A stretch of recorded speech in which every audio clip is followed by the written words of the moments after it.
Bienvenue dans ce deuxième épisode de Histoire de mon premier achat immobilier. Aujourd'hui, j'ai la chance de recevoir pour cette interview Steven Giron. Steven, il a investi pour la première fois dans l'immobilier en 2017 et il s'est spécialisé depuis dans la location courte durée. Je me couchais le soir, je me réveillais le matin, je voyais sur mon téléphone des réservations tomber, je me suis dit waouh, c'est énorme, ça marche. Il va nous raconter son parcours, son premier achat immobilier, comment ça s'est passé, quelles erreurs il a faites, qu'est-ce qu'il a appris depuis. Sur ce projet, j'ai même réussi à négocier. D'ailleurs, petite anecdote si tu veux par rapport à ça, sur cette partie négociation. Il nous partagera tous ses conseils pour réussir ses premiers investissements et c'est une vraie chance aujourd'hui de le recevoir pour vous motiver à passer à l'action et pourquoi pas vous lancer dans votre premier achat immobilier. Place à l'interview. Salut Steven, merci beaucoup de venir sur ma chaîne aujourd'hui pour cette interview. Merci à toi pour ton invitation. Donc, je vais te présenter rapidement pour mes abonnés qui ne te connaissent pas. Donc, tu t'appelles Steven Giron. Moi, je te connais comme une des références en francophone sur tout ce qui est Airbnb, conciergerie, gestion de location courte durée. Et tu as notamment créé le site ou je dirais la marque Le Consultant BNB où tu fais des formations, du coaching aussi pour toutes les personnes qui souhaitent faire de la location courte durée. Tout à fait, c'est exactement ça. Donc, le but, ça va être que tu nous racontes un petit peu ton parcours, le premier achat que tu as réalisé, quelles ont été les erreurs que tu as faites, comment tu as réalisé cet achat, quels conseils tu aurais aimé avoir. Je te prends maximum 30 minutes. Après, je dois aller chercher mes enfants. Donc, on va faire ça rapidement. Ça marche. Donc déjà, ton tout premier achat, donc d'après ton site, c'était en 2017. Est-ce que tu peux nous dire où est-ce que c'était, quel type de bien c'était, et puis quel âge tu avais et quelle situation financière tu avais? C'est-à-dire, est-ce que tu étais plutôt salarié? Est-ce que tu étais déjà indépendant? Ok. Effectivement, l'idée, je pense à travers ça pour raconter ce premier investissement que j'ai réalisé, c'est de partager mon parcours, peut-être la base, parce qu'à la base, je suis pas du tout issu de l'immobilier. Donc, Ok. j'ai pas fait d'études dans l'immobilier. Dans mon entourage, avant que j'investisse, personne n'a fait de l'immobilier. J'avais pas forcément de parents qui m'ont aidé par rapport à ce type de projet. J'ai toujours vécu de manière assez modeste, je dirais. J'ai grandi dans une famille, voilà, très modeste. Et en fait, mon parcours, c'est que avant de me lancer dans l'immobilier, je suis ancien sportif de haut niveau. Ok. Donc, j'ai fait du foot. J'en ai vécu un moment jusqu'à ce que j'ai eu un accident de voiture. Donc, ça, j'ai eu à l'âge de mes 23 ans. Donc, cet accident de voiture. Donc, il a mis fin à ma carrière sportive. Donc, en fait, du jour au lendemain, je me suis retrouvé sans rien, plus d'avenir parce que je misais tout sur le foot. Et puis, en fait, par la suite, je cherchais un autre moyen, du coup, de créer mon indépendance financière. J'avais cette notion, en fait, j'avais entendu un peu parler de ça, mais je savais pas du tout comment ça fonctionnait. J'avais un peu entendu parler d'entrepreneuriat immobilier rapidement, mais je ne maîtrisais pas du tout ce concept-là. Avant de me lancer dans l'immobilier, j'avais repris des études parce que voilà, on me disait dans mon entourage, voilà, reprends des études, retrouve un travail, reprends une vie normale. Sauf que moi, une vie normale, ça m'allait pas du tout. C'était pas vraiment dans, voilà, je me voyais pas continuer à avoir une vie comme tout le monde. Je visais vraiment ce côté indépendance, liberté. Et voilà, en parcourant, en me formant, du coup, je me suis tombé dans le monde de l'immobilier. Donc, j'ai assisté à des séminaires, à des conférences. Je me suis beaucoup formé à l'immobilier. Quand j'ai découvert que grâce à l'immobilier, on pouvait sécuriser son avenir et générer un complément de revenus, en fait. C'est ce qui a été un peu le déclic chez moi quand j'ai vu une vidéo sur YouTube d'un gars qui racontait comment il était devenu libre financièrement grâce à l'immobilier. À ce moment-là, c'était vraiment le déclic pour moi. Et en gros, à partir de là, je me suis dit, OK, je pars de zéro, je pars vraiment de rien.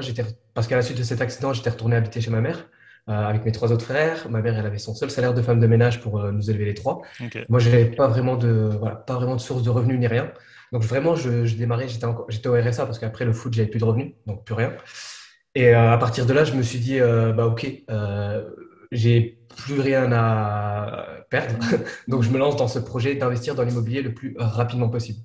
Donc, c'est de là où je me suis vraiment formé au maximum. J'ai regardé plein de vidéos, je me suis inspiré des personnes qui réussissaient aussi.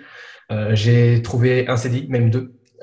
J'ai cumulé deux CDI, plus mon activité de foot que j'avais repris, donc qui était aussi un complément de revenus en plus, qui a fait qu'en l'espace de 6 mois, du coup, du moment où j'ai découvert l'immobilier au moment où j'ai investi, c'est passé à peu près 6 mois, où Ok. j'ai enchaîné justement, je me suis formé, j'ai enchaîné les visites, les offres, les visites, les offres, jusqu'à ce que je tombe sur la pépite, qui était pour moi la pépite. Donc un appartement dans lequel j'ai investi dans le sud-ouest de la France, donc sur la côte basque.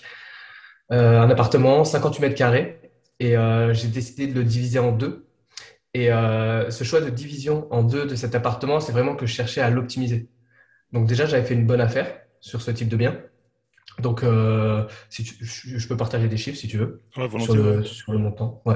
Donc, j'avais trouvé donc l'appartement 58 mètres carrés, il était affiché à 145 000 euros. Dessus, C'était j'ai réussi dans à quelle ville, négocier. du coup?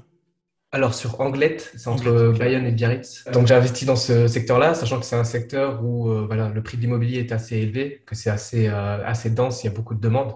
J'ai réussi à trouver une très bonne affaire, donc 58 mètres carrés, sauf que c'était un T2.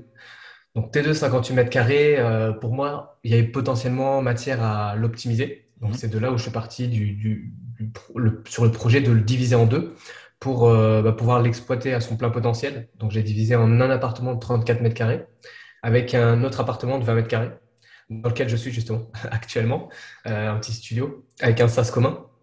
Et avec un projet justement vu que mon objectif quand je me suis lancé dans l'immobilier, c'était de sécuriser mon avenir tout en générant un complément de revenus supplémentaire, j'ai regardé les différentes opportunités d'exploitation qui existaient. Donc j'ai découvert qu'il y avait la location meublée, la colocation, la location saisonnière mixée avec de l'étudiant, de la courte durée. Et moi, par rapport à tout ça, ce que j'ai vu qui correspondait peut-être mieux à ce que je voulais atteindre comme objectif, c'était de me lancer dans la location courte durée. Donc c'est de là en fait que je me suis lancé à partir de là dans la location courte durée avec ce projet d'investissement. Et du coup, j'imagine que c'est une zone très touristique. Donc ça doit aider par rapport à ça. Est-ce que c'est quelque chose qui plutôt t'a motivé pour faire ça, ou tu t'es dit bah le risque c'est que en été ce soit bondé et que en février, mars, comme pendant les mois creux, tu te retrouves avec un appartement vide à payer dans le vent, quoi. Alors et effectivement, parce que c'est souvent la question, moi je me la suis posée, hein. J'avais pas mal ouais, de questionnements là-dessus, donc j'ai discuté avec des personnes qui avaient ce type de projet, qui faisaient ce type de projet. Ici, c'est réputé pour faire de la location étudiante, Hmm. plus du saisonnier l'été. La plupart des gens font ça. Quand j'ai discuté autour de moi, les gens me disaient oui, effectivement, ça se loue très bien l'été, mais l'hiver, c'est mort. Ça se loue pas. Et moi, en général, quand on me dit ça, je suis un challenger. Donc, moi, je relève les défis. Et mon but, c'était vraiment de réussir. Donc, j'ai étudié le marché. J'ai vraiment étudié le marché. Et par rapport à la dynamique du secteur, au pôle d'activité qu'il y a dans le secteur, l'emplacement, c'était important, mais je savais que, enfin, pour moi, il y avait un potentiel, en fait, même à louer l'hiver, aussi bien l'hiver, enfin, en basse saison qu'en très haute saison. Donc, c'est de là où, justement, je me suis projeté à me dire, je vais pas faire de la location étudiante et du saisonnalité comme tout le monde. Moi, l'idée, c'est vraiment que je voulais voilà, créer cette activité de location courte durée avec le projet d'être rentable sur toute l'année, pas que l'été. D'accord. Et donc, du coup, ça veut dire que dès la préparation, donc, dans mes vidéos, je explique beaucoup que la plupart le plus gros du succès dans un investissement immobilier va se jouer dans la préparation, c'est-à-dire de se dire déjà à l'avance comment tu prépares une situation financière stable, comment si tu veux faire du saisonnier, pas du saisonnier, la zone que tu vas rechercher va être différente. Si tu veux faire de l'étudiant, peut-être c'est plus proche dans une ville où il y a des universités. Donc, toi, toute cette partie-là, tu l'avais fait en amont. Tu as dit études de marché, donc j'imagine que tu as regardé un peu qu'est-ce qu'il y avait déjà comme location saisonnière dans là où tu étais. Et donc après, tu as choisi du coup le lieu. Et pour trouver l'appartement, ça a été long, ça a été compliqué. C'est-à-dire, est-ce que tu avais tes critères très clairs ou est-ce que tes critères se sont affinés lors des visites? Et est-ce que c'est un appartement que tu as réussi à avoir un peu en exclusivité ou c'est vraiment un jour, coup de chance, tu as le coup de fil qui va bien et puis tu vas visiter? Alors, par rapport à ce projet, c'est vrai que j'ai fait beaucoup de visites, pas mal d'offres également. Au début, en fait, sur le départ du projet, j'avais pas vraiment trop d'idées. D'ailleurs, c'est intéressant parce que j'ai pas forcément fait comment dire, de projection avec la banque. Enfin, je suis pas allé voir ma banque pour savoir combien je pouvais emprunter. Faut savoir aussi que sur ce projet, je l'ai fait en indivision, donc on a acheté à deux aussi. Ouais. Je savais à peu près combien je pouvais emprunter, mais disons que sur le projet, quand je me suis lancé dans les recherches, j'avais pas trop d'idées en tête sur le type de bien. Enfin, je savais que je visais au moins un T2, ouais, c'était studio ou T2. Et après, j'avais pas forcément mis de budget en tête, bien que je savais à peu près sur quoi je pouvais me positionner. Et les biens, c'était, voilà, j'étais tout le temps, tous les jours sur Le Bon Coin, à voir ce qu'il y avait comme opportunité. J'avais créé aussi comment dire, des contacts parmi les agents immobiliers, où j'allais les voir, beaucoup les voir, discuter avec eux, leur parler de mon projet. J'avais même fait un genre de CV, en fait, Ok. immobilier qui définissait les critères que je voulais par rapport aux biens, par rapport au. J'avais quand même une idée de montant, mais enfin, j'avais calculé après dans ma tête avec les travaux combien je pouvais monter à peu près. Avec les critères, ouais, les critères, le secteur où je voulais aller, le type de bien, ce que j'attendais justement avec travaux, ce genre d'informations que je partageais. Et voilà l'emplacement également qui est très important. Et à partir de là, ouais, j'ai fait mes offres, enfin mes visites, beaucoup de visites. Et en fait, le fait de faire beaucoup de visites et de prendre au début un peu des biens, même s'ils n'étaient pas forcément dans ma cible, ça m'a permis comment dire, de maîtriser en fait de plus en plus ce côté visite, poser les bonnes questions, regarder Ouais. aux bons endroits, identifier ce qui allait pas, me familiariser justement avec le fait de faire des visites. Parce que c'est vrai qu'au début, la question, enfin, on a potentiellement ce blocage au niveau de la légitimité, à se dire ouais, bah, je vais visiter des biens, mais vu que je m'y connais pas, moi c'était ça justement au début, c'est que vu que je m'y connais pas, j'ai un peu peur déjà de décrocher le téléphone pour prendre rendez-vous avec l'agent immobilier. Après faire les visites, savoir poser les bonnes questions, pouvoir se projeter aussi. Donc tout ça, c'est des choses qui sont arrivées petit à petit justement, à force de faire des visites. Et quand je l'ai décroché ce bien-là, quelque part, je me rappelle encore de l'annonce quand je l'ai vu sur Le Bon Coin. C'était vraiment quelque part le coup de cœur parce que la personne avait mis une photo de l'extérieur de l'appartement. Enfin, on voyait une vue depuis une fenêtre. Et dans ma tête, quand je l'ai vu, je me suis dit, celui-là, il est pour moi. Je me suis dit vraiment, celui-là, il est pour moi. Je suis allé le visiter, j'ai fait le tour, j'ai vu le potentiel. J'ai demandé à l'artisan s'il était possible de le diviser. Il m'a dit que oui. Et de là, en fait, je me suis dit, go sur le projet. Et sur ce projet, j'ai même réussi à négocier.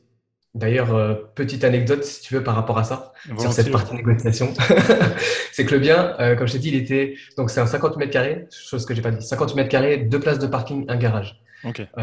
Donc dans mon secteur, déjà, c'est très rare ce genre d'opportunité. Et donc il était affiché à 145 000 et il y avait donc l'agence qui l'avait, il y avait une agence principale qui l'avait plus une autre, je crois. Et du coup, je fais la visite et donc il m'annonce le prix. Moi, je négocie. Donc malgré que le prix soit vraiment bien, moi, je décide de négocier. Donc je fais une petite négo. Je propose à 135 000. Et deux, trois jours après, l'agent IMO me rappelle. Il me dit du coup, ce qui s'est passé, c'est qu'on a eu une offre au prix. Sauf que la propriétaire, vu qu'on est l'agence qui sont privilégiés, enfin, elle préfère passer par notre agence, elle est prête à baisser son prix pour passer avec eux, du coup, bah, avec moi, à 135 000 pour acheter le bien. Donc, même si quelqu'un avait fait une offre au prix, au final, bah, vu que la propriétaire avait cette affinité avec l'agence par laquelle elle passait avec moi, bah, ils ont accepté, elle a accepté mon offre à 135 000. Et qu'est-ce qui fait parce que beaucoup de personnes ont vraiment beaucoup de mal à faire une offre de prix un peu plus basse, notamment quand on a un coup de cœur. Qu'est-ce qui fait que toi, tu as osé justement? Est-ce que c'était, bah, tu disais tout à l'heure, tu t'étais formé. Est-ce que c'était justement dans des vidéos ou dans des formations ou des séminaires que tu avais pu faire où on t'avait dit, bah, voilà, lors de vos premiers investissements, essayez toujours, ayez l'audace de faire un prix plus bas? Ou est-ce que vraiment tu t'étais dit, bah, voilà, vu comment je vais pouvoir l'exploiter, ça va me coûter à peu près tant en crédit, donc il faut que j'achète maximum à temps, quoi. En gros, qu'est-ce qui t'a motivé à faire cette négociation et comment t'es arrivé au calcul? Est-ce que c'était un calcul savant qui t'a fait arriver à 135 000 ou est-ce que tu t'es dit, bon, ok, je baisse environ de 20% ou de 15%, plus par principe, quoi. Alors, effectivement, je vais pas dire que c'est un calcul savant en tout cas, mais c'était l'idée. Je m'étais dit, vu que par rapport au projet, je vais le diviser, ça me coûte à peu près 1 000 € du mètre carré la division, donc un peu plus de ouais, entre 55 et 60 000 de travaux grand max pour le meubler et tout ça. Et c'est de là où je me suis dit, enfin, vu qu'il allait y avoir les frais de notaire et tout, je vais baisser à 135 000 pour avoir une enveloppe globale comprise dans les 200 000 maxi. Enfin, je me Ok. suis dit, voilà, faut que le projet total me coûte pas plus de 200 000 par rapport aux mensualités de crédit que je allais pouvoir avoir après. Et même si j'avais à 145 000, ça restait quand même une bonne affaire, une bonne opération. Mais pour être moi satisfait, il fallait que je l'aie à 135. Et du coup, c'est passé. Donc, très bien, très bonne idée Donc c'est d'avoir tenté. Voire ouais. même, tu Du aurais coup, ouais. presque pu avoir même encore mieux, parce que parfois on dit que dans la négociation, quand les gens acceptent trop rapidement, c'est on n'a pas été assez. C'est vrai. Ok, très bien. J'avais une autre question très rapidement. Tu m'as dit, tu disais que tu avais un artisan qui t'avait validé l'indivision. Ça veut dire que tu faisais les visites avec un artisan ou tu connaissais un artisan assez sympa ou que tu connaissais assez bien pour pouvoir lui envoyer des photos du projet ou les plans ou comment ça s'est passé par rapport à l'artisan? Alors déjà en amont, moi je m'étais renseigné sur comment dire, sur la projection d'un bien pour qu'il soit divisible. C'est-à-dire enfin quelques vérifs qui soient traversants au niveau des arrivées d'eau, etc. Mais je voulais le voir en amont aussi pour lui qui me dise si c'était vraiment faisable par rapport au type de division que je voulais faire ou pas. Donc sur les visites, je l'ai pas fait venir avec moi, enfin pas, enfin une fois que j'avais fait l'offre en fait. je l'ai fait venir avec moi pour qu'il valide vraiment que le projet il était viable. Mais de base, sinon, je fais pas forcément de visite avec l'artisan. C'est plus sur l'après si besoin. Bon, du coup, j'allais dire, normalement, je demande un petit peu quelles sont les erreurs qu'on a faites, mais j'ai l'impression que de ce que tu m'expliques, c'est toi, tu avais plutôt tellement bien préparé en amont ce projet que tu avais à la fois trouvé une situation stable pour que le banquier puisse t'accompagner avec tes 2 CDI plus l'activité en plus, que tu avais trouvé l'artisan, que tu avais déjà l'idée exacte de ce que tu voulais faire. Donc, j'ai l'impression qu'il n'y a pas eu beaucoup d'erreurs de fait. Par contre, quels sont, toi, les 3 conseils que tu dirais aujourd'hui à quelqu'un qui, dans ta situation, c'est-à-dire entre 25 et 35 ans, qui a un CDI et qui veut acheter son premier bien immobilier, alors soit pour la résidence principale, soit plutôt pour du locatif? Déjà, premier conseil, c'est avoir plutôt, je dirais, savoir pour quelle raison on le fait. Moi, je reviens souvent sur la notion d'objectif qui est vraiment importante parce que je pense que la plupart des gens se perdent ou n'osent pas se lancer ou se lancent un peu sans vraiment savoir où aller parce qu'il n'y a pas d'objectif clair derrière le projet. Elles se lancent dans l'immobilier soit par effet de mode ou pour se dire, voilà, au moins c'est fait. Mais moi, parce que j'ai quand même fait, enfin, c'est pas forcément des erreurs mais c'est peut-être des négligences ou des réflexions que j'avais pas par manque de maturité là-dessus, de réfléchir à dans quel but je le fais, vraiment. Donc, même si je savais que c'était pour sécuriser mon avenir et générer un complément de revenu, mais j'avais pas forcément cette projection à plus lointain que ça. Donc, l'idée, si on peut l'avoir, c'est de réfléchir peut-être un peu plus loin, mais pas trop se prendre la tête non plus, parce qu'il y en a, pareil, ils réfléchissent trop. Donc, premier conseil, ça serait fixer des objectifs clairs pour bien cadrer le projet et définir là où on veut aller, éviter ce que j'appelle le syndrome de l'objet brillant, qu'on va Ouais. avoir un appart. Quelqu'un va nous parler d'une opportunité, faire la colocation, hop, je vais faire la coloc. Quelqu'un va dire, ouais, la LCD, c'est bien, je vais faire la LCD. Donc après, on se perd comme ça, on ne sait pas où on va. Donc, avoir un objectif clair. Après, deuxième chose, c'est éviter de trop, moi je dirais trop comment dire, se prendre la tête, mais aussi se sous-estimer. Enfin, il y en a, par exemple, quand on va lancer un premier, on sait que c'est un projet, c'est un investissement, donc c'est un engagement. Mais il y en a qui vont avoir peur peut-être d'aller voir le banquier, justement, pour le crédit, de se présenter. On a souvent des croyances limitantes par rapport à ça, par rapport à l'obtention d'un crédit, au mode d'exploitation qu'on va avoir. On regarde trop, en fait, trop dans le détail. Et au final, ça freine, en fait. Ça empêche de passer à l'action. Donc, voilà, faire un travail, c'est essentiellement du travail sur soi en général par rapport aux croyances limitantes. Et troisième conseil, ça serait bien faire attention à peut-être la copro, par exemple. Moi, ça, c'est une négligence, entre guillemets, que j'ai eue. Négligence dans le sens où j'ai eu des soucis par la suite au niveau de la copro. Ok. Parce que je suis tombé sur des personnes. Bon, je fais doucement parce qu'ils sont dessus. Euh, Non, ils vont pas m'entendre. Non, mais disons que au début c'était cool. Enfin, c'était super. Je suis arrivé, bonne entente. Et dès qu'il a commencé à voir les travaux, là c'était fini. Là, il descendait tous les jours à râler, à me faire chier, hein, vraiment, par rapport à ça, à me poser des questions, à vouloir être intrusif et tout ça. Donc voilà, bien faire attention aussi par rapport à l'environnement dans lequel on investit. Par rapport à la copro, si c'est pour de l'appartement, après si c'est de l'immeuble, c'est parfait, il n'y a pas de copro. Mais ouais, faire attention à l'environnement par rapport justement aux personnes. Parce que moi, par exemple, là, avec eux, vu que je fais de la location courte durée, c'est déjà arrivé que certains voyageurs aient des accrochages avec eux. Ok. Et voilà. Et ça, pour moi, c'est pas forcément, enfin, c'est pas pénalisant pour moi parce que c'est pas forcément de ma faute, mais pour eux, ça un peu, comment dire, comment dire, ça m'infreint, enfin, ça pose problème à leur séjour. Enfin, ils passent pas Ouais. le meilleur séjour Et possible et puis du coup, ils même sont pas sûrs. pour toi, pour tes avis ou ce que les gens Ouais. vont penser de ton logement, il y a un événement, un truc externe qui peut impacter sur la qualité de la location des personnes. Donc, ok. Et donc aujourd'hui, donc on est en juin 2021. T'as acheté d'autres biens derrière. Tu gères éventuellement d'autres biens. T'as lancé quel type de service tu as lancé? Est-ce qu'aujourd'hui tu vis à 100% de ça? Est-ce que t'es encore en CDI à côté? Où t'en es depuis 2017? Quel a été ton parcours maintenant dans l'immobilier? Ok. Par rapport au parcours, en fait, du coup, je vais faire, ouais, je peux parler de la chronologie. Donc, en fait, j'ai investi mi-2016. Il y a eu Ok, les travaux, en fait, le temps des travaux et tout ça. Les biens se sont lancés début 2017. Début 2017, donc la première année d'exploitation.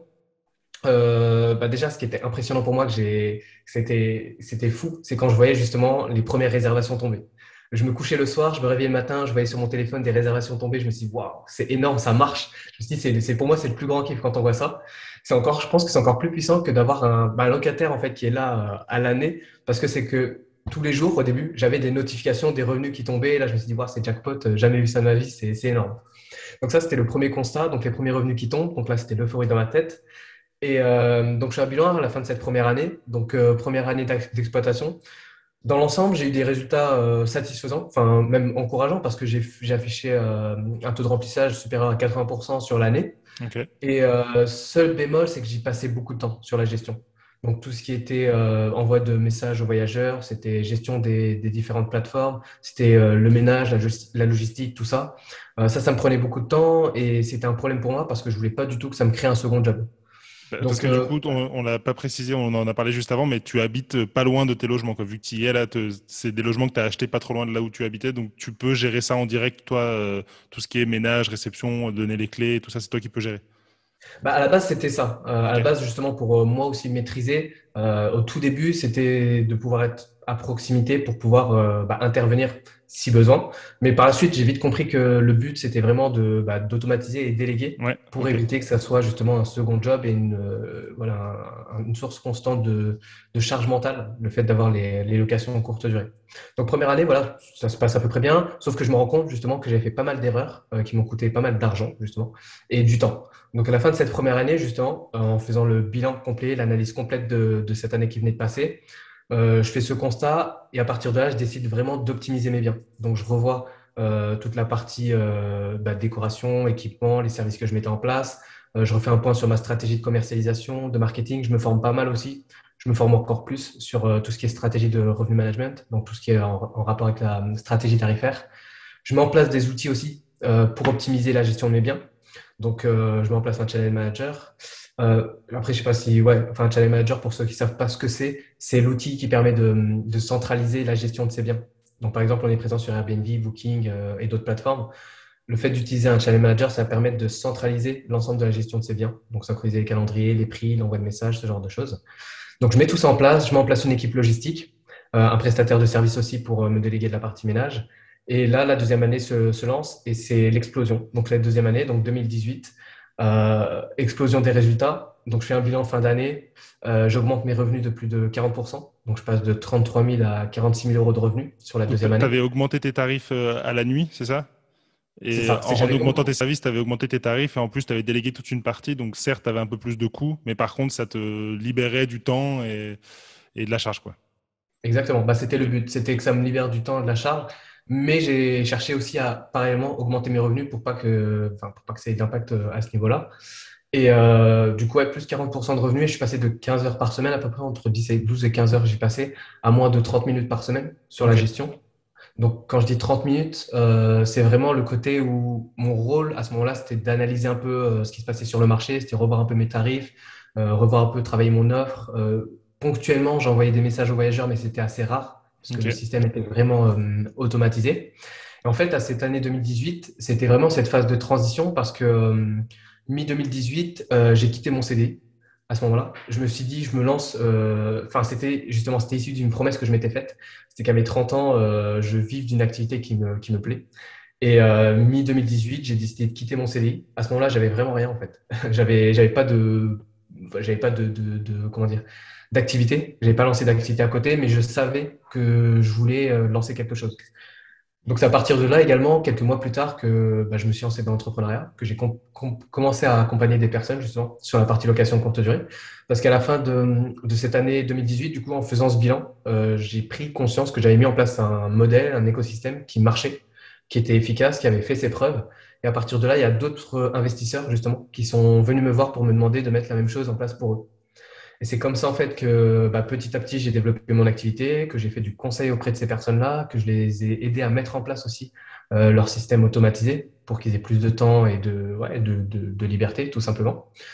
Et c'est à partir de là également que j'ai adopté le mode de vie de nomade digital. Ça, c'était un des accomplissements que je voulais réaliser aussi. C'est que mi-2018, je quitte mon CDI. Fin 2018, je rends mon appart et je vends la plupart de mes affaires pour me mettre en mode un peu nomade digital pour voyager tout en travaillant en fait.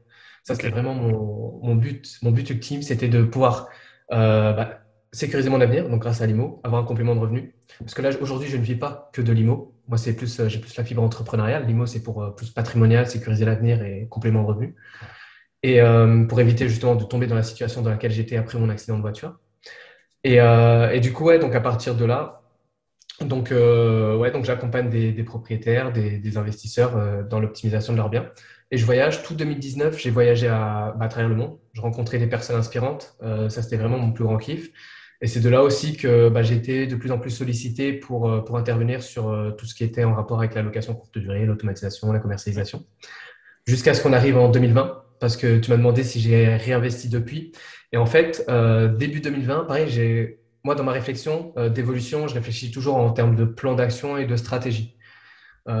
Début 2020, je m'étais dit, là, j'aimerais bien relancer un projet immobilier. Donc, ce que j'ai fait début 2020, c'est que j'ai fait une pause de crédit. Le but, c'était que je capitalise pendant 6 mois pour relancer justement un projet sur le troisième trimestre. Sauf qu'il y a eu Covid. Donc, il y a eu Covid début 2020. Et en soi, bon, c'était un mal pour un bien parce que j'avais anticipé la pause de crédit, donc j'ai pas eu d'impact financier là-dessus. Mais derrière, j'ai pas pu relancer de projet IMO parce que j'avais pas pu capitaliser comme je voulais. Donc, entre guillemets, ce que j'ai fait, c'est que j'ai mis ce projet d'investissement entre parenthèses. Donc, je vais réinvestir, c'est sûr, mais pas pour de suite. Et du coup, ouais, donc l'idée en 2020, j'ai eu, par contre, pareil, par rapport à la location courte durée, c'était un frein. Grosse période de doute également, parce que quand on tombe dans ce genre de situation, on se demande si c'est viable. Bah là, en fait, j'ai connu le pire scénario qu'on peut connaître en location courte durée, en fait. Et en voyant le pire, je me suis rendu compte qu'en fait, même en connaissant le pire, dans cette situation, on peut quand même s'en sortir. Et au final, plutôt que de me dire la location courte durée, c'est mort, je me suis dit en fait, c'est vraiment le système d'exploitation le plus puissant aujourd'hui. Parce que ça développe aussi bien le côté fibre entrepreneuriale, il y a la flexibilité aussi qu'on peut utiliser. Parce que là, si je ne pouvais pas louer à la nuitée, à la semaine, je pouvais quand même louer au mois, un mois, 2 mois, 3 mois. Et ça allait très bien. On peut louer en moyenne durée. Et c'est ça que je trouve très puissant. Et du coup, voilà, donc j'ai continué comme ça, mi-2020, jusqu'à ce que fin 2020, donc annonce du deuxième confinement. Là, je me suis dit, c'est mort, je veux pas rester encore une fois en France enfermé. Et là, ce qui s'est passé, c'est que du coup, annonce du confinement, je crois que 2 jours après, je prends un avion pour partir sur l'île de la Réunion.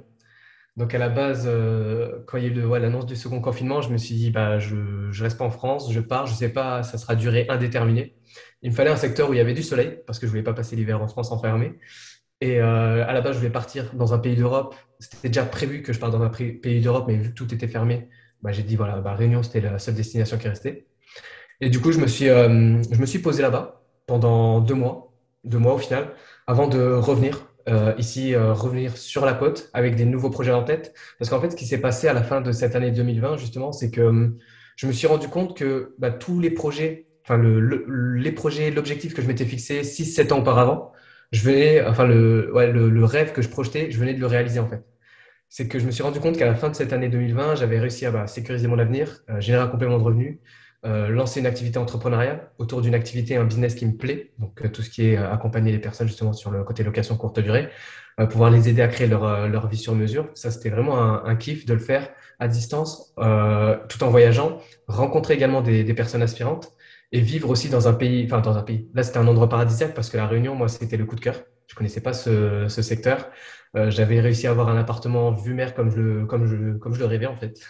Et pour moi, c'était vraiment le côté aboutissement, aboutissement. Donc, soit à ce moment-là, je me disais, je vis ce style de vie un peu à la cool, tranquille, à vivre dans un lieu paradisiaque et tout ça, ou alors je rentre et je me lance des nouveaux challenges. Et au final, j'ai pris la décision de rentrer et me lancer des nouveaux challenges. Donc là, c'est limite comme si je repartais de quelque part de zéro. Parce que c'est là où j'ai cherché à développer à partir de là toute mon activité de vraiment me structurer avec mon agence, lancer la conciergerie, gérer des biens de propriétaires, pour pouvoir impacter, aider encore plus de monde à pouvoir se lancer, construire leur avenir sur mesure, grâce notamment à la location courte durée. Ok, incroyable, très beau parcours. C'est donc ouais, en fait, ce qui est intéressant, c'est que Quoi, ton projet, c'est un peu, même si tu avais un horizon long terme, ton projet s'est clarifié un peu au fur et à mesure. Et je Ouais, pense qu'une des leçons qu'on peut partager et que les gens peuvent tirer de ça, c'est que souvent, on a dans ces genres de grands projets, par exemple d'achat immobilier, on a plein de doutes, plein de peurs, et puis on attend que tous les signaux soient ouverts, que tout soit parfait avant de se lancer. Et parfois, il vaut mieux se dire, bah, OK, j'y vais. Peut-être que les travaux vont être un peu trop longs, peut-être que le quartier est un peu bruyant, peut-être que je me suis planté un peu avec le banquier, mais il vaut mieux déjà le faire et faire un premier investissement. Si c'est vraiment de la merde, on le revend, on en rachète un autre. Et le fait de rester, d'être dans l'action, bah toi, ça t'a fait découvrir voilà, la location courte durée, ça t'a plu. Tiens, c'est pénible, il y aurait besoin de créer une conciergerie. Bah, ok, je crée de la conciergerie, tout ça. Tiens, les gens, ils galèrent encore plus que moi. Bah, tiens, je les aide à faire. Donc, je trouve que c'est assez intéressant de voir que, au final, je vais me lancer dans l'IMO, bah, tu as un peu bifurqué sur la partie entrepreneuriale. Et d'ailleurs, une petite question comme ça, quand tu disais au début que tu t'étais formé, c'est qui je dirais, les grands noms auprès desquels tu t'étais formé au tout début quand tu as démarré dans l'immobilier? Quand j'ai démarré dans l'immobilier, alors j'ai vu beaucoup de ressources. Enfin, tout ce qu'on trouve un peu sur YouTube aujourd'hui et Ouais, même avant. Un qui m'a vraiment, là où j'ai eu le déclic, c'est avec plus Cédric Anissette ok. sur la partie, sur cette Mindset, partie-là. ouais. Ouais, c'est plus avec lui que, ouais, que j'ai eu vraiment ce côté déclic à passer vraiment à l'action. Et je me suis rendu compte qu'en fait, la partie la plus difficile, c'est pas forcément la partie investissement. Parce que, enfin, pour moi, il suffit de maîtriser les bases, hein, savoir calculer une rentabilité, savoir identifier un secteur. Euh, mais après, au-delà de ça, c'est de l'audace. Enfin, c'est surtout, enfin, se lancer. C'est passer au-delà de ses croyances limitantes. Et je trouve pas que c'est vraiment le plus dur, la partie investissement Ouais. en elle-même. C'est surtout, bah pour moi, c'est plus 20% technique et vraiment 80% mindset, état d'esprit, se conditionner, parce que je sais que souvent on va se faire polluer en général ou se faire abaisser par les gens de son entourage, parce que ça aussi, j'en ai pas parlé, mais c'est hyper important l'entourage. Moi, la chance, entre guillemets, que j'avais, c'est que mon projet, j'en ai pas trop parlé à mon entourage, parce que je voulais pas justement être pollué à qui pose des questions, à me dire est-ce que tu es sûr, est-ce que ça va marcher, est-ce que voilà, ceci, cela. Tu prends des J'ai gardé risques, les gens qui te balancent toutes leurs peurs et leurs craintes, ouais, c'est exactement. ça. C'est ça. Donc, je voulais pas tomber dans ce piège-là. Et donc, voilà. Donc, je me suis formé dans mon coin. Je suis passé à l'action en cherchant à m'entourer justement des personnes qui étaient dans le même mood que moi. Et le fait d'être entouré par ces personnes-là qui sont optimistes, qui vont aller de l'avant, qui vont aussi être audacieuses, hein, qui vont se lancer, ça aide justement ça donne un élan. Ça donne un élan d'inspiration justement à passer à l'action. Ok, super. Bah écoute, on arrive doucement vers la fin. C'est hyper intéressant en tout cas. Merci d'avoir partagé tout ça. J'ai deux, trois questions un peu flash auxquelles il faut que tu répondes assez rapidement. C'est quoi le meilleur livre un peu business, entrepreneuriat, immobilier que tu as lu, qui t'a vraiment un peu changé la vie? Livre. Alors, j'en ai pas. Tu sais quoi, j'en ai pas lu sur l'immobilier. Moi, c'est plus des livres justement en rapport avec plus le dev perso. Un des déclics, bon, je pense que c'est un classique, c'est Père riche, Père pauvre. Ok, Ça, c'est un classique. Et après, le step d'après, c'était L'excellence de Robert Greene. ok. Gros livre. Quel a été le meilleur conseil, vraiment pour le coup purement immobilier que tu aies reçu bah, entre le moment, je dirais, en 2016 où tu as commencé à regarder et puis aujourd'hui? Le meilleur conseil, c'était, je dirais, c'est passer à l'action en fait. C'est vraiment ça. Il y a pas il y a pas d'échec. En fait, dans l'échec, enfin, ce qui m'a fait comprendre, c'est que même si j'ai des difficultés, ça va m'aider pour avancer par la suite. C'est plus le mode fais-le, c'est tout. Et quel conseil t'aurais bien aimé donner au Steven de 22 ans qui était à fond dans le foot ouais, avant de connaître tout ça, ou même au Steven de 18 ans, tu vois, qu'est-ce que t'aurais aimé lui dire? Sois audacieux, j'aurais dit. J'aurais dit sois audacieux et n'attends pas des autres. Très bien. Alors, c'est peut-être un hasard, mais sache que depuis que j'ai lancé ma chaîne YouTube, je finis toutes mes vidéos par négocier mieux et soyez audacieux. Mais pour moi, c'est vraiment la Voilà. compétence clé, donc super, super intéressant. D'accord. Merci beaucoup. Alors, je dis quand même un petit peu les différents endroits où on peut te retrouver. Donc, tu as ton site internet, leconsultantbnb.fr, tu as une chaîne YouTube, un groupe Facebook de plus de 500 personnes sur la location courte durée automatisée. Et puis, sur Instagram aussi, je mettrai tous les liens en description de la vidéo. Merci en tout cas Steven d'être passé par là. J'espère que ça motivera quelques personnes qui nous suivent à se bouger un petit peu parce que voilà, t'es parti comme tu disais, de pas grand chose en vivant chez ta maman avec tes frères et puis un RSA. Et puis quelques années plus tard, tu as lancé plein de trucs, 2 appartements que tu loues en courte durée, plus tout un business entrepreneurial à côté. Donc sacré parcours inspirant. Donc j'espère que ça motivera les gens à être plus audacieux. Profite bien, fais pas trop de bruit avec tes voisins et puis au plaisir de se reparler prochainement alors. Je te remercie et merci à toi de m'avoir accueilli et d'avoir pu partager ce retour d'expérience à tous tes auditeurs. Ciao, bonne fin de journée. Merci, salut. J'espère que cette interview vous a plu. En tout cas, pour moi, c'était un vrai plaisir de recevoir Steven. C'est vraiment inspirant son parcours et tout ce qu'il a réussi à faire jusqu'à maintenant. Et j'espère vraiment que ça vous donnera envie de vous aussi passer à l'action pour réaliser ce premier achat immobilier qui vous bloque. Si vous voulez découvrir le premier épisode, l'interview de Adelin qui avait acheté un appartement à Paris et qui l'a mis en location quand il est parti vivre et travailler au Québec, je vous mets la vidéo dans la petite fiche qui s'affiche juste ici. Et si vous voulez vous rappeler quelles sont les 7 étapes essentielles à suivre pour réussir son achat immobilier, je vous invite à aller cliquer sur cette vidéo. Allez, on se voit là-bas au dimanche prochain et d'ici là, négociez mieux et soyez audacieux. Ciao!